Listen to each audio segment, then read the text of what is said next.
ആകാശവാണി. നമസ്കാരം. വാർത്തകൾ വായിക്കുന്നത് തുളസീദാസ് പരമേശ്വരൻ.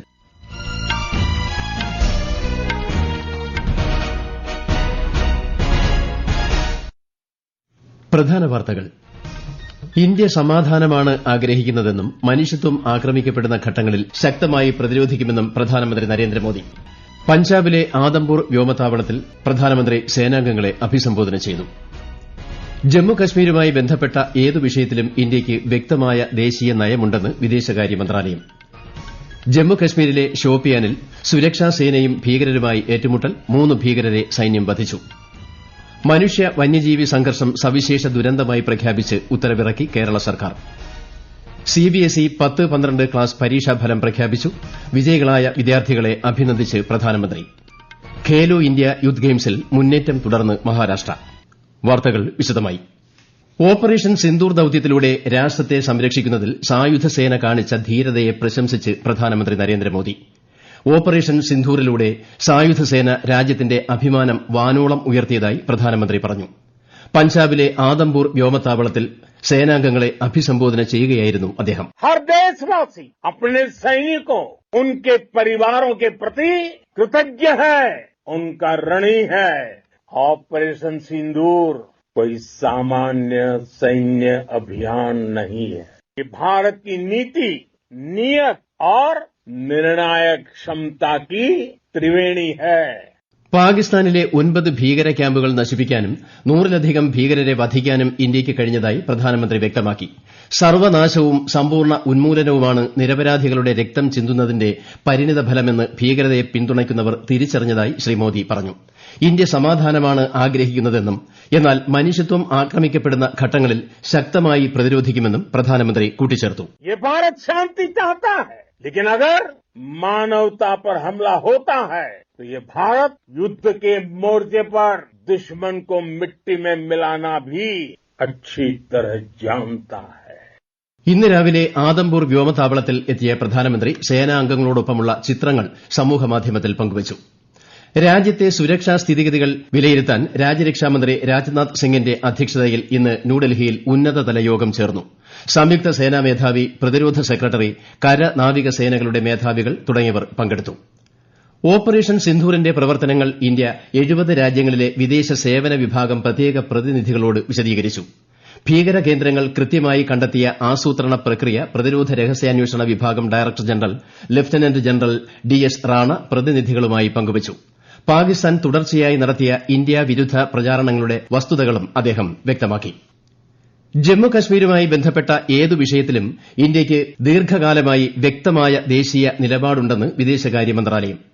ഇന്ത്യയും പാകിസ്ഥാനും ചേർന്ന് പരിഹരിക്കേണ്ടതാണ് ഈ വിഷയങ്ങളെന്ന് വിദേശകാര്യ വക്താവ് രൺധീർ ജയ്സ്വാൾ ന്യൂഡൽഹിയിൽ വാർത്താസമ്മേളനത്തിൽ പറഞ്ഞു. രാജ്യത്തിന്റെ നയത്തിൽ മാറ്റമില്ലെന്നും പാകിസ്ഥാൻ നിയമവിരുദ്ധമായി കൈവശപ്പെടുത്തിയിരിക്കുന്ന ഇന്ത്യയുടെ പ്രദേശങ്ങൾ വിട്ടുകിട്ടുന്നത് മാത്രമാണ് നിലവിൽ പരിഹാരമെന്നും അദ്ദേഹം വ്യക്തമാക്കി. We have a long-standing national position that any issues pertaining to the Union territory of Jammu and Kashmir have to be addressed by India and Pakistan bilaterally. That stated policy has not changed. As you are aware, the outstanding matter is the vacation of illegally occupied Indian territory by Pakistan. Jammu Kashmir വിഷയത്തിൽ മൂന്നാം കക്ഷി ഇടപെടൽ അനുവദിക്കില്ലെന്നും ഉഭയകക്ഷി ചർച്ചയിലൂടെ പ്രശ്നങ്ങൾ പരിഹരിക്കണമെന്ന നിലപാടിൽ മാറ്റമില്ലെന്നും വിദേശകാര്യ മന്ത്രാലയം അറിയിച്ചു.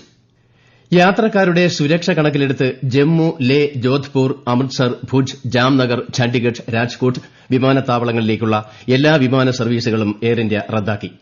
സർവീസുകളുടെ പുതിയ സമയക്രമത്തെക്കുറിച്ചുള്ള വിവരങ്ങൾ ഔദ്യോഗിക വെബ്സൈറ്റിൽ ലഭ്യമാണ്. അതേസമയം ഡൽഹി വിമാനത്താവളത്തിന്റെ പ്രവർത്തനങ്ങൾ സാധാരണ നിലയിലായി. സുരക്ഷാ ക്രമീകരണങ്ങളുടെ ഭാഗമായി ചില വിമാന സർവീസുകൾ വൈകുന്നുണ്ട്. ജമ്മുകശ്മീരിലെ ഷോപ്പിയാൻ ജില്ലയിലെ ഷുക്രു കെല്ലർ വനമേഖലയിൽ സുരക്ഷാസേനയും ഭീകരരുമായി ഉണ്ടായ ഏറ്റുമുട്ടലിൽ 3 ഭീകരരെ വധിച്ചു.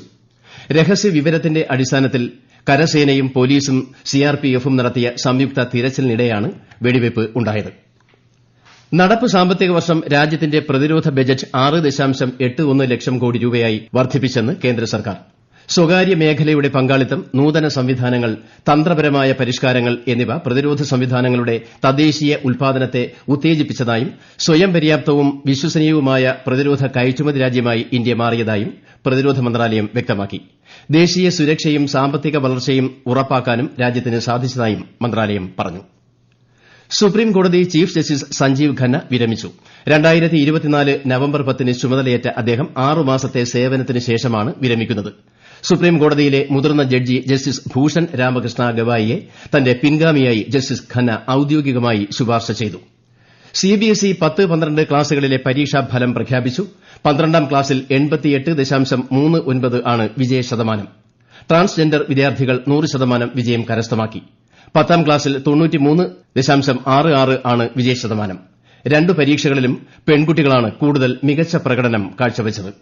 സിബിഎസ്ഇ 10-12 ക്ലാസ് പരീക്ഷകളിൽ വിജയിച്ച വിദ്യാർത്ഥികളെ അഭിനന്ദിച്ച് പ്രധാനമന്ത്രി നരേന്ദ്രമോദി. ദൃഢനിശ്ചയത്തിന്റെയും കഠിനാധ്വാനത്തിന്റെയും പ്രതിഫലനമാണ് പരീക്ഷാഫലമെന്ന് പ്രധാനമന്ത്രി സമൂഹമാധ്യമത്തിൽ കുറിച്ചു. അതേസമയം പ്രതീക്ഷിച്ച വിജയം നേടാൻ സാധിക്കാത്തവർ നിരാശരാകരുതെന്നും ആത്മവിശ്വാസത്തോടെ മുന്നോട്ടു പോകണമെന്നും പ്രധാനമന്ത്രി ഓർമ്മിപ്പിച്ചു. ഈ വാർത്തകൾ ആകാശവാണിയിൽ നിന്നും. ആകാശവാണി വാർത്തകളും വാർത്താ അധിഷ്ഠിത പരിപാടികളും All India Radio news Thiruvananthapuram YouTube ചാനലിലും @All India Radio news Thiruvananthapuram Facebook പേജിലും AIR ന്യൂസ് _ ഇൻസ്റ്റഗ്രാം അക്കൌണ്ടിലും @AIR ന്യൂസ് _ X ഹാൻഡിലും ലഭ്യമാണ്. പഞ്ചാബിലെ വ്യാജമദ്യ ദുരന്തത്തിൽ മരിച്ചവരുടെ എണ്ണം 21ആയി. നിരവധി പേർ ചികിത്സയിലാണ്. മരിച്ചവരുടെ കുടുംബാംഗങ്ങളെ സന്ദർശിച്ച മുഖ്യമന്ത്രി ഭഗവന്ത് സിംഗ് മാൻ ഉത്തരവാദികളായവരെ വെറുതെ വിടില്ലെന്ന് ഉറപ്പു നൽകി. മരിച്ചവരുടെ അടുത്ത ബന്ധുവിന് 10 ലക്ഷം രൂപ വീതവും ഒരു കുടുംബാംഗത്തിന് ജോലിയും പ്രഖ്യാപിച്ചിട്ടുണ്ട്. കേരളത്തിൽ മനുഷ്യ വന്യജീവി സംഘർഷം സവിശേഷ ദുരന്തമായി പ്രഖ്യാപിച്ച് ഉത്തരവിറക്കി. ഇതിന്റെ ഭാഗമായി പുതുക്കിയ ദുരിതാശ്വാസ മാനദണ്ഡവും വിവിധ വകുപ്പുകളുടെ ചുമതലയും സംബന്ധിച്ച ഉത്തരവ് കേരള സർക്കാർ പുറത്തിറക്കി. വന്യജീവി ആക്രമണം മൂലമുള്ള മരണം വനത്തിനകത്ത് വച്ചാണോ പുറത്തുവച്ചാണോ എന്ന് കണക്കിലെടുക്കാതെ ധനസഹായം അനുവദിക്കാൻ തീരുമാനമായി. തിരുവനന്തപുരം നന്ദൻകോട് കൂട്ടക്കൊലക്കേസിൽ പ്രതി കേഡൽ ജിൻസൺ രാജയ്ക്ക് ജീവപര്യന്തം തടവ്.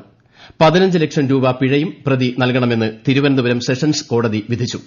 2017 ഏപ്രിലിലാണ് മാതാപിതാക്കളും സഹോദരിയുമടക്കം കുടുംബാംഗങ്ങളായ 4 പേരെ കേഡൽ കൂട്ടക്കൊല ചെയ്തത്. ഖേലോ ഇന്ത്യ യൂത്ത് ഗെയിംസിൽ റിഥമിക് ജിംനാസ്റ്റിക്സ് ഹൂപ്പ് ഫൈനലിൽ മഹാരാഷ്ട്രയുടെ പരിന സ്വർണ്ണ മെഡൽ നേടി.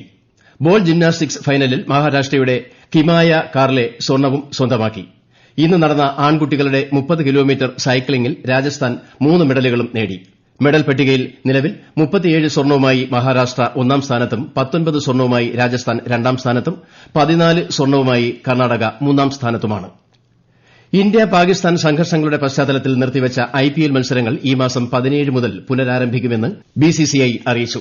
17-ന് നടക്കുന്ന മത്സരത്തിൽ Royal Challengers Bengaluru Kolkata Knight റൈഡേഴ്സുമായി ഏറ്റുമുട്ടും. രാജ്യത്ത് വിവിധയിടങ്ങളിൽ ശക്തമായ മഴയ്ക്ക് സാധ്യതയെന്ന് കേന്ദ്ര കാലാവസ്ഥാ വകുപ്പ്. വടക്ക് കിഴക്കൻ സംസ്ഥാനങ്ങൾ, കേരളം, മാഹി, നിക്കോബാർ ദ്വീപുകൾ തുടങ്ങിയ ഇടങ്ങളിലെ ഒറ്റപ്പെട്ട സ്ഥലങ്ങളിൽ ഇന്ന് കനത്ത മഴ ലഭിക്കുമെന്ന് കാലാവസ്ഥാ വകുപ്പ് അറിയിച്ചു. കൊങ്കൺ, ഗോവ എന്നിവിടങ്ങളിൽ നാളെ വരെ ഇടിമിന്നലിനും ശക്തമായ കാറ്റിനും സാധ്യതയുണ്ട്. കേരളത്തിൽ അടുത്ത 5 ദിവസം ഒറ്റപ്പെട്ട ഇടങ്ങളിൽ ശക്തമായ മഴയ്ക്ക് സാധ്യതയെന്ന് കേന്ദ്ര കാലാവസ്ഥാ വകുപ്പ്. പത്തനംതിട്ട, ഇടുക്കി, എറണാകുളം, പാലക്കാട്, കണ്ണൂർ, വയനാട്, കാസർഗോഡ് ജില്ലകളിൽ ഇന്ന് മഞ്ഞ ജാഗ്രത നൽകിയിട്ടുണ്ട്. നാളെ തിരുവനന്തപുരം, പത്തനംതിട്ട, കോഴിക്കോട്, വയനാട് ജില്ലകളിൽ മഞ്ഞ ജാഗ്രത പ്രഖ്യാപിച്ചിട്ടുണ്ട്. രാജ്യത്തെ ഓഹരി വിപണികളിൽ വൻ ഇടിവ്. ബോംബെ ഓഹരി സൂചിക സെൻസെക്സ് 1282 പോയിന്റ് നഷ്ടത്തിൽ 81,148ലും ദേശീയ ഓഹരി സൂചിക നിഫ്റ്റി 346 പോയിന്റ് ഇടിഞ്ഞ് 24,578ലും വ്യാപാരം അവസാനിപ്പിച്ചു. സ്വർണ്ണവില കൂടി. പവന് 70,840 രൂപയും ഗ്രാമിന് 8,855 രൂപയുമാണ് ഇന്നത്തെ വില. 3 ദിവസത്തെ സന്ദർശനത്തിനായി US പ്രസിഡന്റ് ഡൊണാൾഡ് ട്രംപ് ഇന്ന് സൌദി അറേബ്യയിൽ എത്തി. റിയാദിൽ സൌദി കിരീടാവകാശി മുഹമ്മദ് ബിൻ സൽമാൻ അദ്ദേഹത്തെ സ്വീകരിച്ചു. പ്രധാന വാർത്തകൾ വീണ്ടും. ഇന്ത്യ സമാധാനമാണ് ആഗ്രഹിക്കുന്നതെന്നും മനുഷ്യത്വം ആക്രമിക്കപ്പെടുന്ന ഘട്ടങ്ങളിൽ ശക്തമായി പ്രതിരോധിക്കുമെന്നും പ്രധാനമന്ത്രി നരേന്ദ്രമോദി. പഞ്ചാബിലെ ആദംപൂർ വ്യോമതാവളത്തിൽ പ്രധാനമന്ത്രി സേനാംഗങ്ങളെ അഭിസംബോധന ചെയ്തു. ജമ്മുകശ്മീരുമായി ബന്ധപ്പെട്ട ഏതു വിഷയത്തിലും ഇന്ത്യയ്ക്ക് വ്യക്തമായ ദേശീയ നയമുണ്ടെന്ന് വിദേശകാര്യ മന്ത്രാലയം. ജമ്മുകശ്മീരിലെ ഷോപിയാനിൽ സുരക്ഷാസേനയും ഭീകരരുമായി ഏറ്റുമുട്ടൽ 3 ഭീകരരെ സൈന്യം വധിച്ചു. മനുഷ്യ വന്യജീവി സംഘർഷം സവിശേഷ ദുരന്തമായി പ്രഖ്യാപിച്ച് ഉത്തരവിറക്കി കേരള സർക്കാർ. സിബിഎസ്ഇ 10-12 ക്ലാസ് പരീക്ഷാഫലം പ്രഖ്യാപിച്ചു.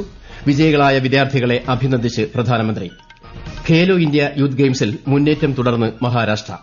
വാർത്തകൾ കഴിഞ്ഞു. അടുത്ത വാർത്താ പ്രക്ഷേപണം രാത്രി 8:35-ന്.